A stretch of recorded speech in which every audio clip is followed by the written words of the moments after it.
La vez pasada vimos la base económica de la sociedad, que dijimos que era, digamos, lo que determina, pues, cómo va a ser el comercio exterior. Entonces les voy a presentar acá en la pantalla para que regresemos a ver el asunto. ¿Ven ahí la pantalla?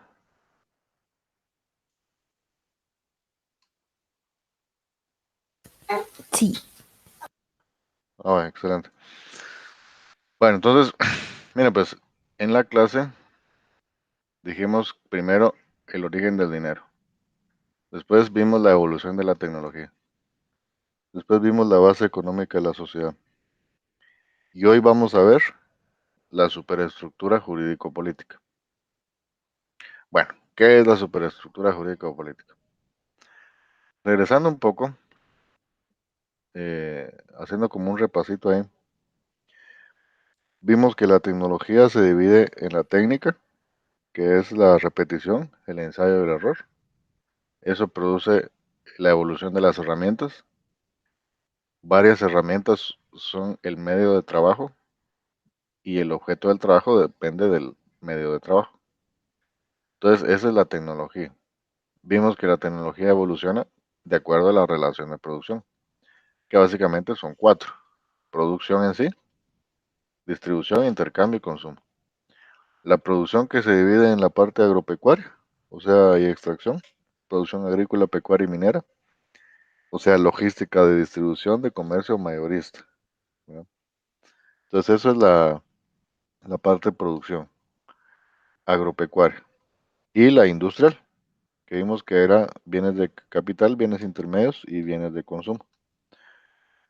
Entonces, esa relación de producción al inicio era esclavista y por lo tanto le daba cierta correspondencia, como está aquí marcado en rojo, a la evolución tecnológica, hasta que llegó un punto, más o menos en el final del 325 después de Cristo, donde la relación esclavista pues ya no le brindaba correspondencia al desarrollo tecnológico, así que hubo una revolución, cayó el Imperio Romano y bueno, surgió el Imperio Bizantino, que básicamente es lo que conocemos ahorita como Europa.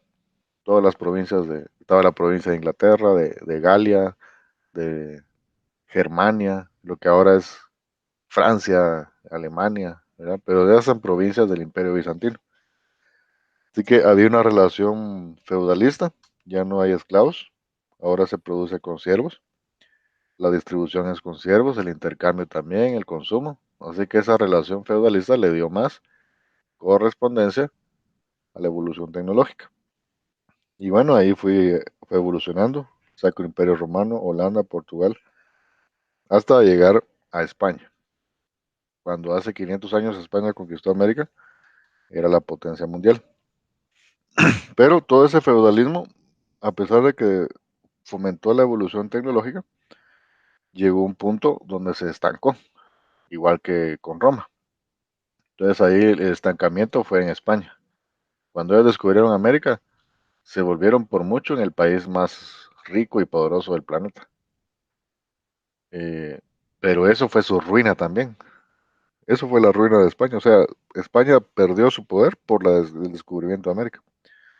Porque se llevaron tanto oro para España y se convirtió en una nación, digamos, comercial, pero abandonaron su industria y se fueron quedando rezagados, ¿verdad? O sea, se durmieron en sus laureles, digamos, pues, y los superó después Francia y Inglaterra.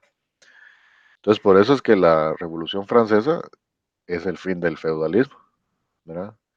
Y surge Estados Unidos, ¿verdad? Como una nueva potencia. Inglaterra, Japón y bueno, ahorita seguimos igual con Estados Unidos, la mayor potencia capitalista. O sea que la tecnología ha evolucionado a niveles de poder llegar a la luna, pues, hacer rayo láser y todo eso, bajo el capitalismo como relación de producción. Y el país que lo representa por excelencia, pues ahorita es Estados Unidos, pero también Japón, Inglaterra, Alemania, ¿verdad? Pero igual estamos en un punto donde ya nos quedamos estancados otra vez y la lógica dice, bueno, que va a surgir un nuevo mercado, que es el de competencia perfecta, como vimos acá, donde ya la producción, distribución, intercambio y consumo ya no es con trabajadores como era acá en el capitalismo, ya no es con siervos como era en el feudalismo y ya no es como esclavos como era en el esclavismo. Ahora, la unidad productiva de acá, dijimos que era la micro, pequeña y mediana empresa, microempresario. Entonces, ese es el futuro del mercado de competencia perfecta, ¿verdad? Personas que trabajan para sí mismas, diseñadores de moda, panaderos, zapateros, o sea, personas que trabajan por su cuenta. Entonces, así va la tendencia. Entonces, en este mercado de competencia perfecta, lo que se busca pues es que la demanda sea igual a la oferta, lo cual ese es el objetivo pues.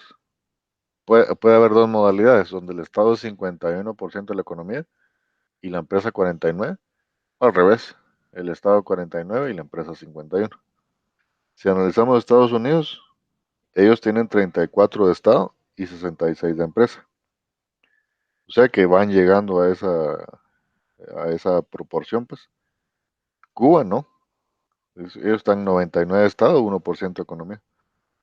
Noruega es alguien que se le acerca bastante. Un país de 56% de Estado, 44% de empresa.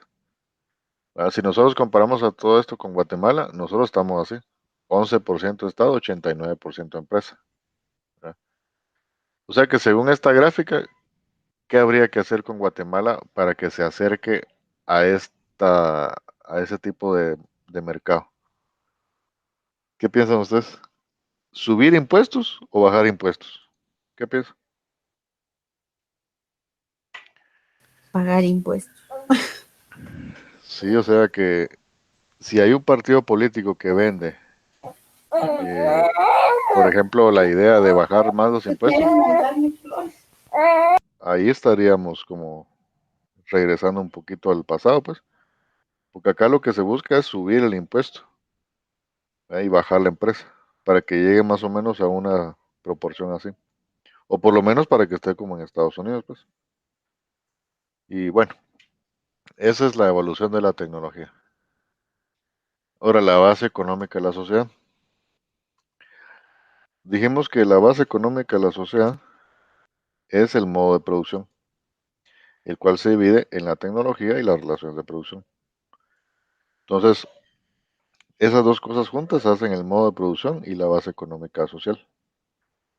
Y desde el punto de vista histórico, pues hay varias bases económicas sociales. Está la base económica cuando se usaba esclavos, la base económica cuando se usaba el feudalismo, o sea, los siervos. Está la base económica del capitalismo y está la base económica del mercado de competencia perfecta. Entonces, esas son las 5 bases económicas que han existido. Ahora, la base económica de la sociedad. Hoy vamos a hablar de superestructura jurídico-política. ¿Qué relación tiene la superestructura jurídico-política con la base económica de la sociedad? Es así ve como está aquí, con estas flechitas. O sea que la base económica de la sociedad, con la flechita, determina la superestructura jurídico-política. Y la superestructura jurídico-política, con la flechita, influye en la base económica de la sociedad. Entonces, esa es la relación que tiene la superestructura jurídico-política con la base económica de la sociedad. O sea, tienen una relación de interdependencia, ¿verdad? Donde una es el objeto independiente y la otra es el objeto dependiente. Entonces, miren, pues en la naturaleza siempre existe esa relación dependiente e independiente. ¿Qué significa esto? Independiente es alguien que puede vivir por sí solo, ¿verdad? En cambio, el dependiente no. El dependiente depende de este, ¿verdad? Entonces, por ejemplo, la relación entre una mamá y un hijo es así. O sea, la mamá es independiente. La de un hijo es dependiente, porque el hijo depende de la mamá. en cuanto a su presupuesto, a su comida, todo, ¿verdad? Él depende. Entonces, así es la base económica, o sea, la base económica es independiente y la superestructura jurídica política es dependiente. Y la superestructura jurídico político se clasifica en tres: en el derecho, en las relaciones filosóficas y en el Estado. ¿Qué es el derecho? Como dice acá, es el conjunto de normas jurídicas que regulan las relaciones sociales. Y eso lo hace el poder legislativo en cualquier país. ¿Qué son las relaciones filosóficas? Pues la educación, que puede ser, digamos, primaria, básicos, universidades. eh, las universidades en sí, ¿verdad? Voy a poner educación básica, voy a poner aquí, y aquí educación superior. Entonces, la educación básica, pues, son, eh, miren, ¿cómo distinguir la superestructura jurídico-política? Esta imagen lo representa, mira. Voy a poner así más grandecita.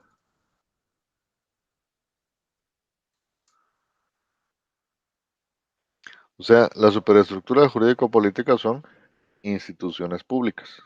Eso es. Pero esas instituciones se clasifican en tres: en las instituciones de derecho, en las relaciones filosóficas y en el Estado.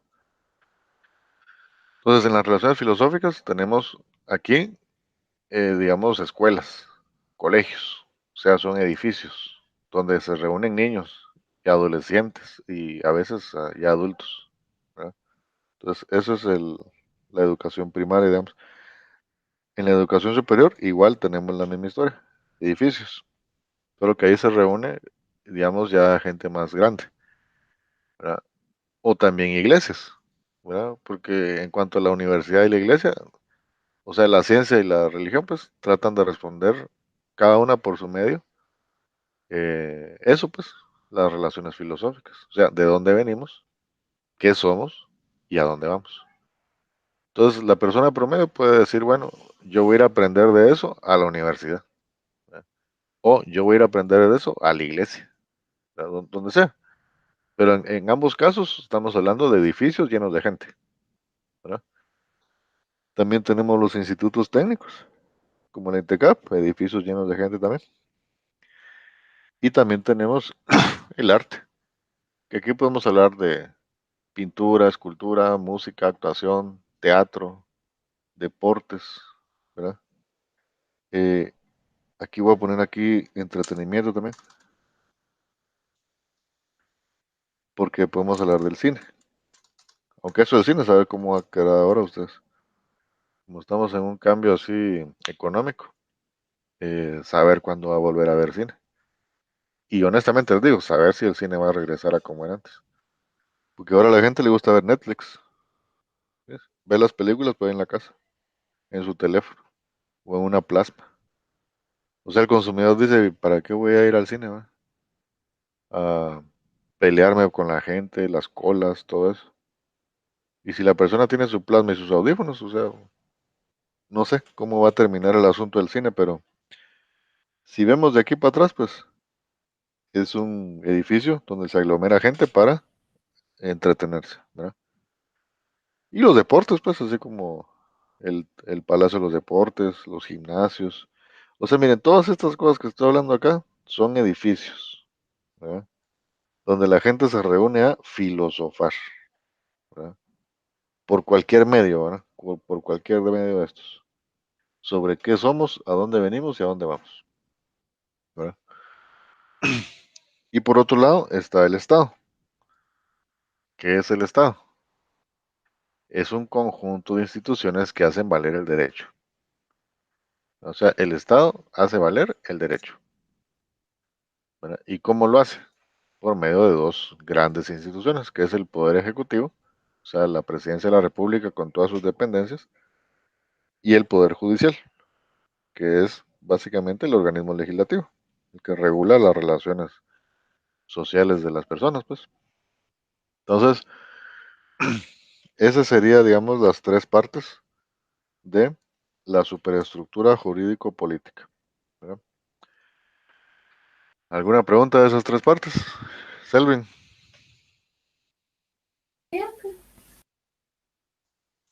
No, yo creo que estoy bien. Bueno, entonces regresemos acá. El derecho. El derecho se divide en las siguientes cuestiones.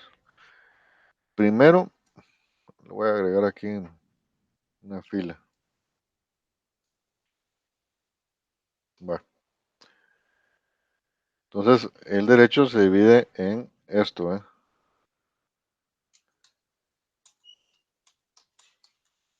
Esa palabra es clave para no perderse en cuanto a lo que es el derecho. Cori. Y les voy a comentar cómo a mí se me quedó esa palabra y nunca se me olvidó. Y yo les invito a que se la aprendan de memoria, porque siempre les va a servir. Cori. Y resulta que yo estaba en perito en administración de empresas, en sexto perito me parece que era, ya me iba a graduar, y había una clase que se llamaba Derecho. Y una de las preguntas era, ¿cuál es la jerarquía de las normas jurídicas del derecho? Esa era la pregunta. Y bueno, yo lo puse según mis palabras, pues, pero la saqué mal, ¿verdad? La perdí esa pregunta. Y mi primo, yo estudiaba con él, y mi primo, yo le pregunté, vos mira, ¿qué pusiste en tal pregunta? Cori me dijo. Cori, le dije, ¿cómo así? Le dije, sí me dijo, así se divide el derecho, en Cori. ¿Cómo así? Le dije, explícame.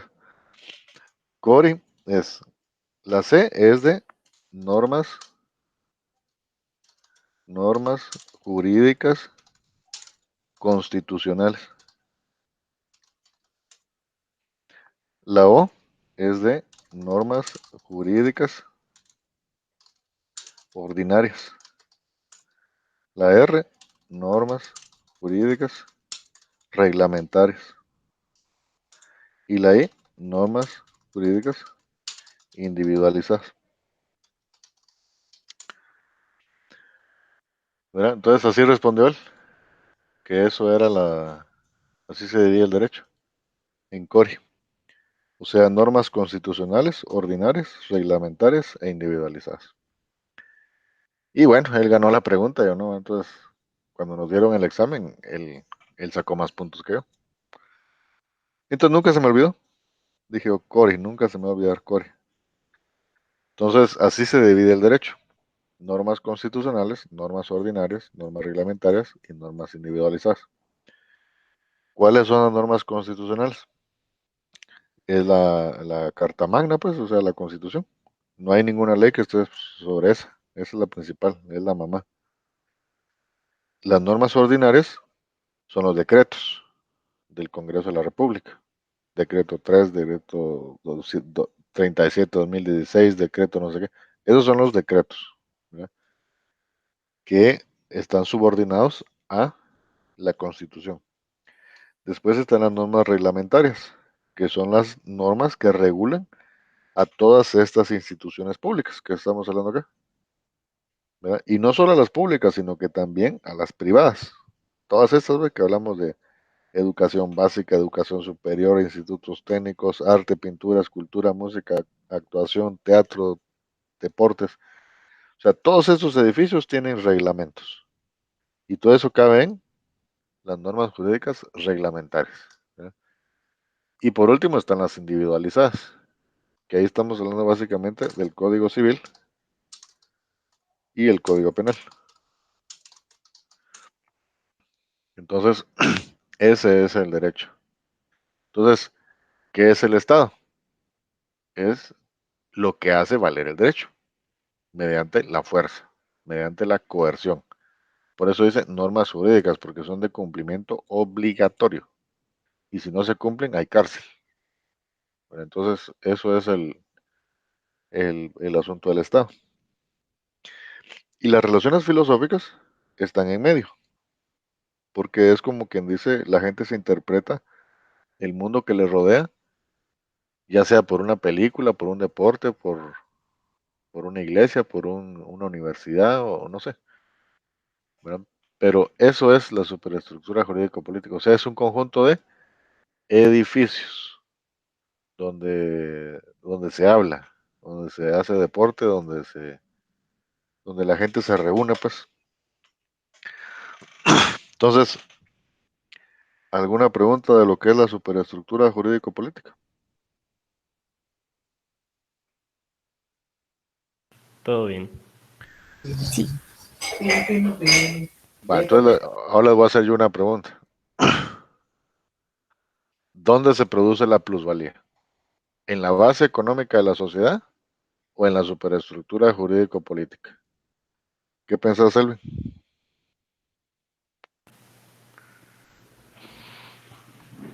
La base económica de la sociedad. Sí, fíjate, le atinaste. O sea, aquí está la Pero, producción de la riqueza, aquí, sí, pues, no aquí.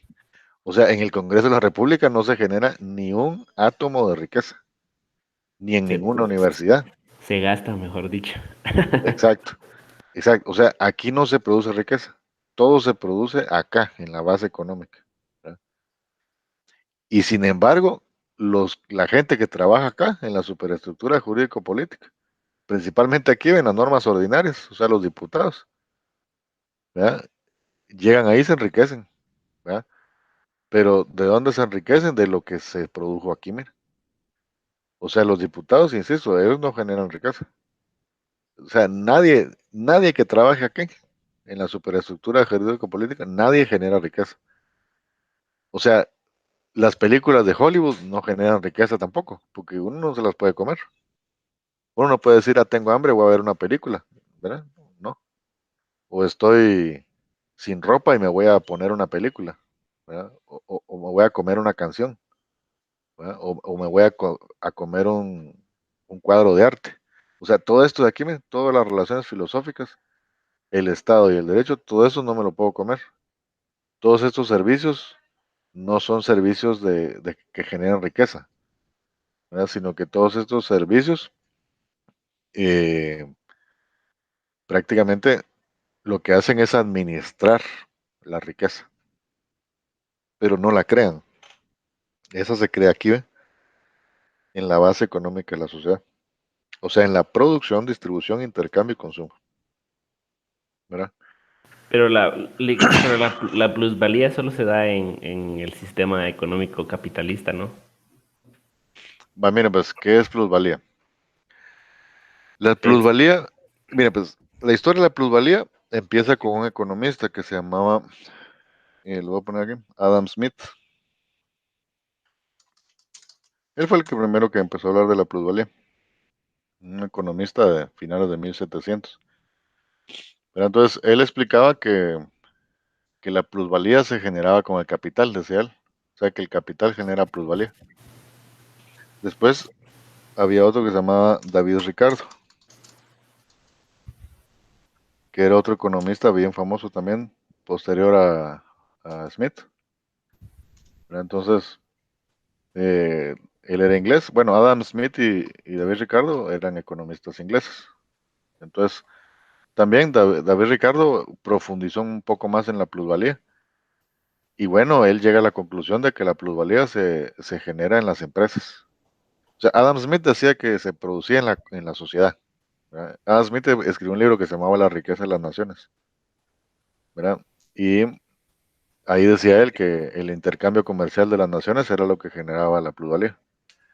Pero no lo explicó mucho, entonces de ahí llega David Ricardo y profundiza un poco más y él llega a la conclusión que es en las empresas donde se genera la plusvalía. Pero de ahí llega el sucesor de David Ricardo, que es Carlos Marx, donde él explica que la plusvalía se genera en la clase proletaria, ¿verdad? O sea, los tres tenían la razón, pues, o sea, en la empresa, ¿quién genera la plusvalía? ¿El gerente o el trabajador? Según eh, Marx, es el trabajador, porque el gerente está aquí. O sea, el, sí. el gerente dirige, pero él no crea. Quien atiende al cliente, quien produce, quien transforma, es el empleo. ¿Me entiendes? Entonces, así es como es la evolución de la teoría de la plusvalía. Entonces, Y hasta ahorita pues así está, o sea, se han hecho más profundizaciones en la teoría de la plusvalía, pero nada muy radical a lo que dijo Marx, o sea, lo último que dijo él es prácticamente lo que está vigente ahorita pues en la plusvalía. O sea, la plusvalía se genera en la base económica de la sociedad. Ahora miren, pues les voy a decir la diferencia entre, por un lado está la plusvalía está el precio, el costo y el valor. Bien, son cosas totalmente distintas y sin embargo, las cuatro cosas se representan con dinero, pero no son lo mismo. ¿Verdad? Plusvalía, precio, costo y valor. Entonces, miren, pues voy a definirles aquí qué es cada cosa, para que nunca se les olvide. Miren, pues el valor es el tiempo de trabajo socialmente necesario para producir una mercancía X. Eso es el valor, el tiempo de trabajo socialmente necesario para producir una mercancía X. Les voy a poner ejemplo antes y ahora. Antes, por ejemplo, una camisa se podía producir en un mes.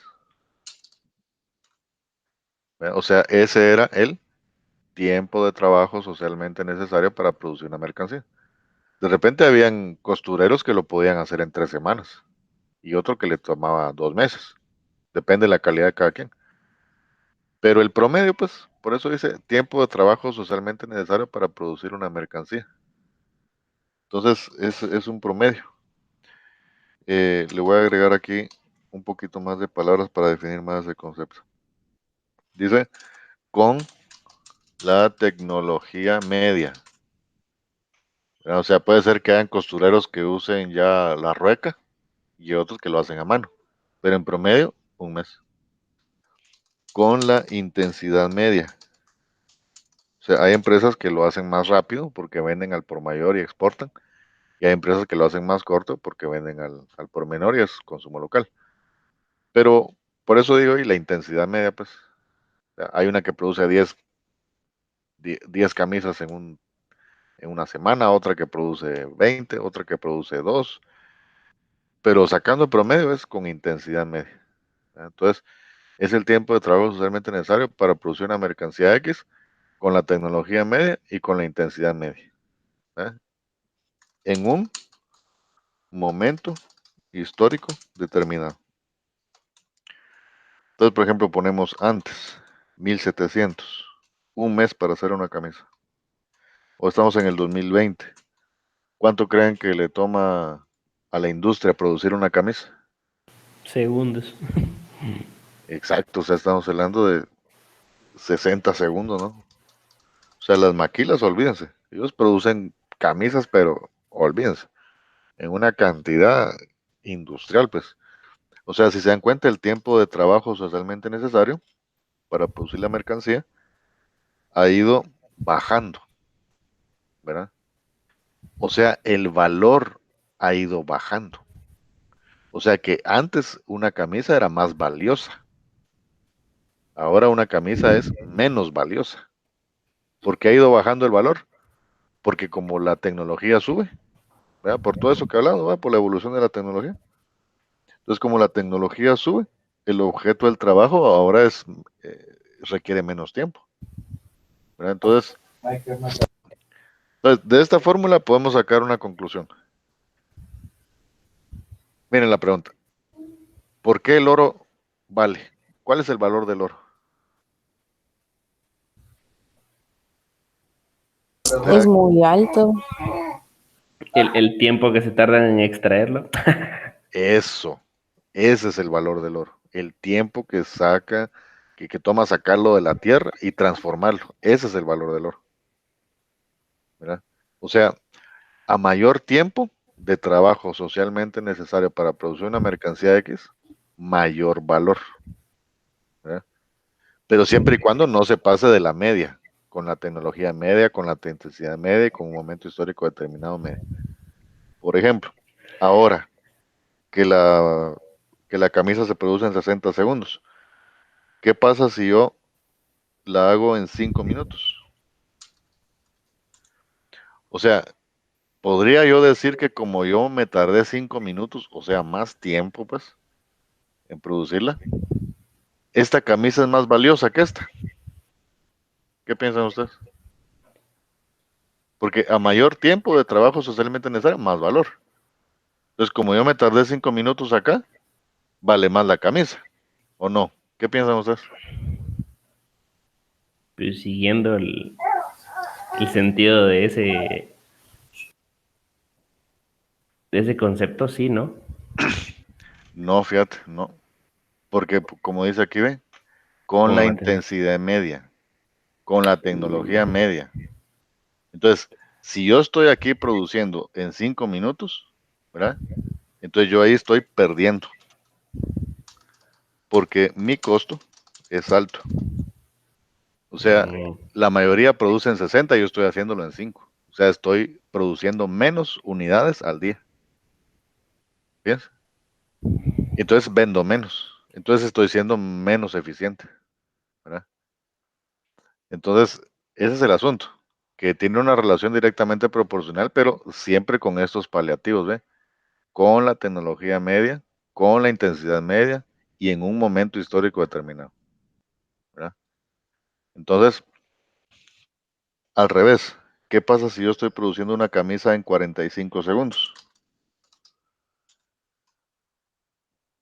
Entonces, ahí, ¿qué piensa? ¿Qué pasa ahí?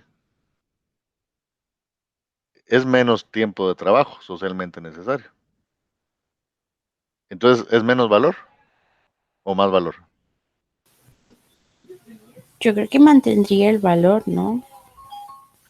No, fíjense, aquí es más valor, porque fíjense que en 45 segundos sale una camisa, significa que en un día yo hago más camisas, y entonces vendo más, ¿verdad? O sea que aquí la cosa se invierte, pero los paliativos, como les digo, son eso, ¿eh?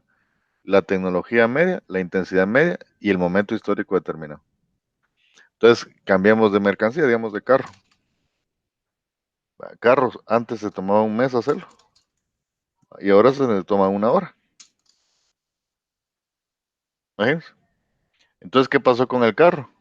El carro perdió valor, ¿verdad? En el tiempo perdió valor porque ahora se produce más rápido, ¿verdad? Entonces, ¿qué pasa si yo me tomo 5 días en armar un carro en vez de una hora? Piensa, ¿qué significa que en 5 días yo produje un carro?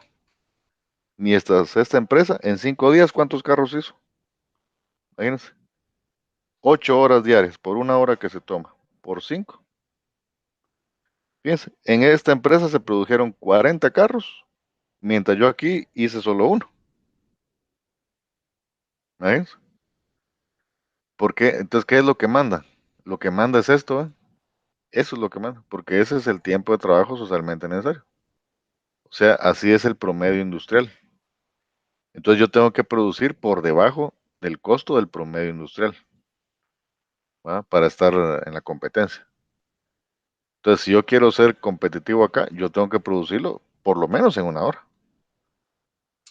O menos, pues, si se puede, en menos. Imagínense que yo lo lograba hacer en 35 minutos. ¿Va? E incluso el carro más rápido que se produce es en 17 minutos. Entonces, imagínense esta empresa que produce carros en 17 minutos, que es la Toyota. O sea, en 17 minutos arman un Hilux, todo con robots. Imagínense.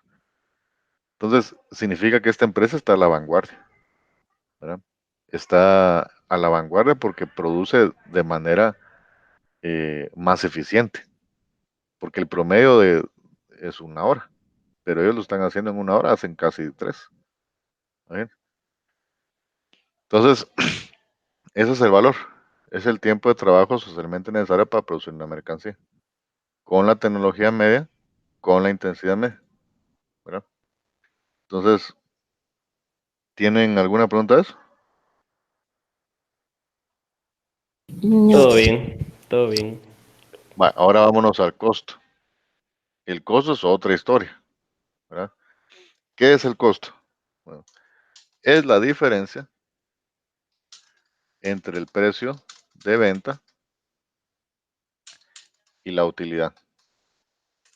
Eso es el costo. ¿Cómo así? Hagamos un ejemplo. Vamos a ponerlo acá, digamos. eh, Aquí lo vamos a hacer. Ejemplo. Digamos, el precio de venta es 150 quetzales. ¿Verdad? Entonces dice, es la diferencia entre el precio de venta y la utilidad. 150 quetzales es el precio de venta. Y yo le estoy ganando 50 quetzales, digamos. Entonces, ¿cuál es el costo?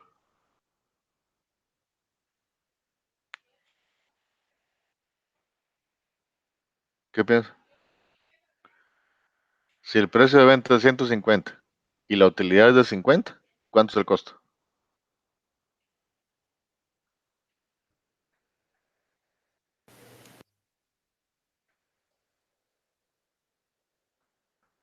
Gabriela, ¿qué piensas? El costo es... Es que no estoy segura de la respuesta. Yo tampoco. Porque si el costo es, si el precio de venta es 150 100 y, entonces. ajá, yo pienso que sería 100. Así es, 100, Ah, así es. Entonces, el costo es lo que a mí me cuesta comprar la mercancía. O sea, a mí me costó 100 quetzales. ¿Ya? Y la vendí en 150. Entonces, ¿cuál es la utilidad? 50. Le gané 50. ¿Verdad? Ok. Ahora vámonos al precio, que esa es otra historia. ¿Verdad? ¿Qué es el precio? ¿O qué determina el precio? Mira, pues el precio resulta de la relación entre la oferta y la demanda. Eso es el precio. ¿Verdad? Es la relación entre la oferta y la demanda. Y hay una como matriz para calcular el precio. ¿Cómo se calcula? Mira, pues tenemos oferentes y aquí demandantes. ¿Quiénes son los oferentes? Los que ofrecen productos. ¿Y quiénes son los demandantes? Los que los consumen. ¿Verdad?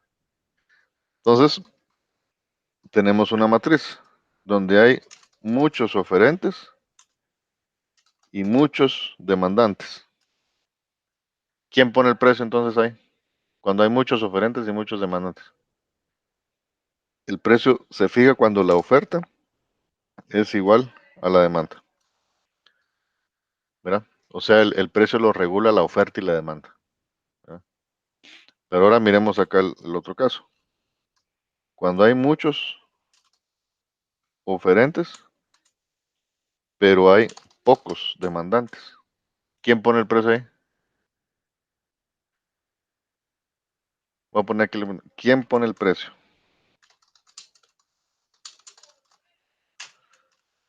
Entonces, cuando hay mucho, el precio se regula solito, la oferta y la demanda. Pero cuando es así, cuando hay muchos oferentes y pocos demandantes, ¿quién pone el precio? El demandante. Él es el que pone el precio. Les voy a poner un ejemplo. Llego a la SAT o a cualquier lugar y me caen como 5 o 7 personas. Jefe, le hacemos su trámite, que saque su licencia, que no sé qué, que no sé cuánto. Y yo me paro y se me juntan 6. Y les digo, mira, ¿cuánto me cobran la licencia? Ah, que 1200. ¿Y vos cuánto me cobras? Que 1100, jefe, que no sé qué. ¿Y vos? 1150. ¿Y vos? 900. Ah, bueno, entonces el de 900. O sea, ¿quién pone el precio? El demandante. ¿Verdad? Cuando hay muchos oferentes y pocos demandantes, el precio lo pone el demandante. ¿Ves? Ahora pongámoslo al revés. Cuando hay oferentes pocos y hay muchos demandantes, ¿quién pone el precio ahí?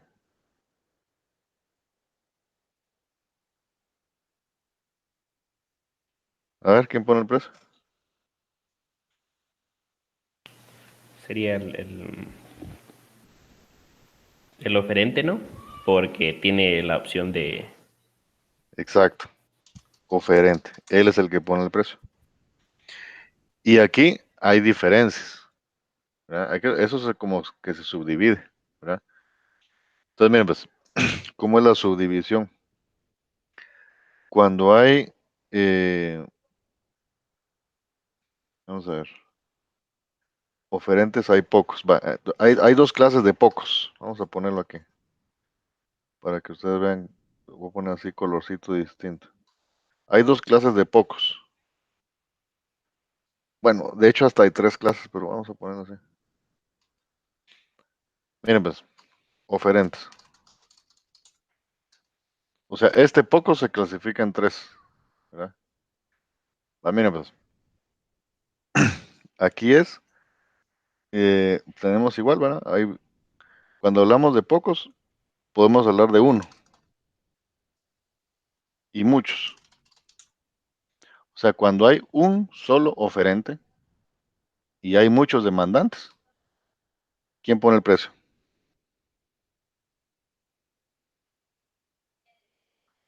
Solo hay un oferente, nada más.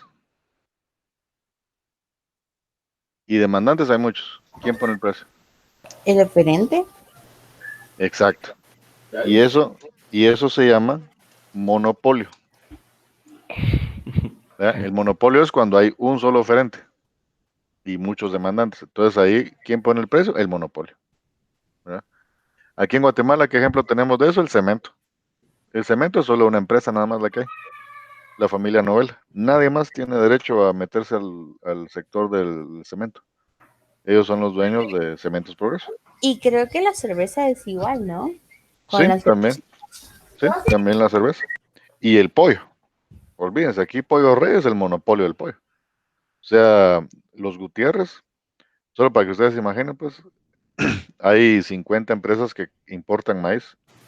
Dionisio Gutiérrez es dueño de 48 de esas empresas. La verdad. Entonces, imagínense, el monopolio de Dionisio Gutiérrez empieza con Gold Medal, Trigos de Guatemala. Después llegamos a Alianza, que es la empresa que hace concentrado de animales. Ellos poseen el 65% del mercado de Centroamérica, ¿verdad? De centro, ¿no? De Centroamérica, de alimento para avicultura, porcicultura, ganadería y perros también y gatos, ¿verdad? Entonces, Y después de eso está Pollo Rey, ¿verdad? Y después de eso está Pollo Campero. Y después están los Praderas, el Banco de América Central y medio GIT Continental. Eso es Eso es de los Gutiérrez, ¿no? sí, eso es de Dionisio Gutiérrez, el hombre más poderoso de Centroamérica según Forbes, la revista Forbes. La fortuna de Dionisio Gutiérrez es como la de Donald Trump, para que ustedes se hagan una idea. Ahora. este es el señor ese con 8 que sale en Guatevisión, que era dueño de Guatevisión, creo yo, ¿no? No, ¿ah? Sí, él, el hombre más poderoso de Centroamérica, Dionisio Gutiérrez. Entonces, ahí estamos hablando de un oferente y muchos demandantes. Pero también hay esto, ¿ve? Hay pocos, tres, cuatro por ahí, y hay muchos. ¿Quién pone el precio ahí? Cuando hay pocos oferentes, estamos hablando de cinco, cuatro, seis por ahí, y hay Los muchos. oferentes. Los oferentes siempre, ¿no? Los oferentes, y eso se llama oligopolio, ¿verdad? Entonces, como hay poquitos, se ponen de acuerdo y ellos se ponen el precio, ¿verdad? Pero hay otro nivel, cuando ya hay competencia oligopólica y hay muchos demandantes. Cuando hay una competencia de oligopolios y hay muchos demandantes, aquí ya no pueden poner el precio pocos, ni uno, porque ahí ya no se ponen de acuerdo. Allá son 20 personas, 15 personas, o sea, ahí ya no se ponen de acuerdo. Entonces, ahí el precio lo regula la competencia, o sea, la empresa más eficiente. Esa es la que determina el precio, ¿verdad? Y después tenemos el otro nivel, ¿verdad? Pero ahí ya nos pasamos a este, ¿va? Donde ya cambia el asunto, donde ya hay muchos oferentes y muchos demandantes. O sea que esto, digamos, podríamos decir que está aquí. O sea que esa es la línea de la economía, pues. Así es como va evolucionando la economía. Los monopolios se van dividiendo hasta que quedan muchos, ¿verdad? Y los demandantes, pues siempre van a ser muchos. Entonces se supone que en una economía liberal debería funcionar así, o sea que el precio lo regula la oferta y la demanda. ¿Verdad? Entonces nuestra economía es un poquito de esto, ¿verdad? O sea, hay un poquito de monopolios, un poquito de oligopolios, pero no hay mucho mercado de competencia perfecta. Entonces, eso es lo que determina, digamos, el precio. ¿Verdad? Ahora, ¿qué es la plusvalía? ¿Verdad? Ese es el valor agregado. Y en esta lógica, el valor agregado es lo que no se le paga al trabajador, sino que eso sirve para cubrir los costos. Ahí vamos a verlo más en detalle la semana pasada, la semana que entra, pero el punto es de que así funciona la superestructura jurídica política. O sea, ellos son como entes reguladores de la economía, digamos, de un país. Entonces, para la próxima semana, ustedes hacen como una presentación con todas las superestructuras jurídicas políticas, ¿no? La esclavista, la feudalista, la capitalista y el mercado de competencia perfecta. Y lo agregan a su presentación de PowerPoint y me lo mandan antes del próximo sábado. ¿Alguna pregunta? Nolix, solo si nos puede mandar otra vez un screenshot de eso para... Sí, sí, con mucho gusto. Gracias. Ahí se los mando. Está bien, compañeros. Entonces, si no hay más preguntas, estamos en contacto y pasen feliz fin de semana y nos vemos la próxima semana. Siempre estamos ahí hablando en el WhatsApp. Gracias, Vic. Va, pues. Hasta luego. Feliz Feliz día. semana, adiós. Hasta luego.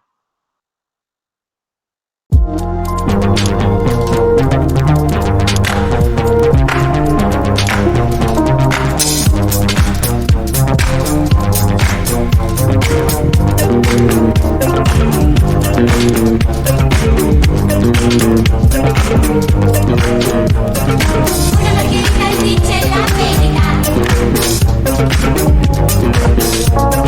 Una maquinita y dice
Una maquinita dice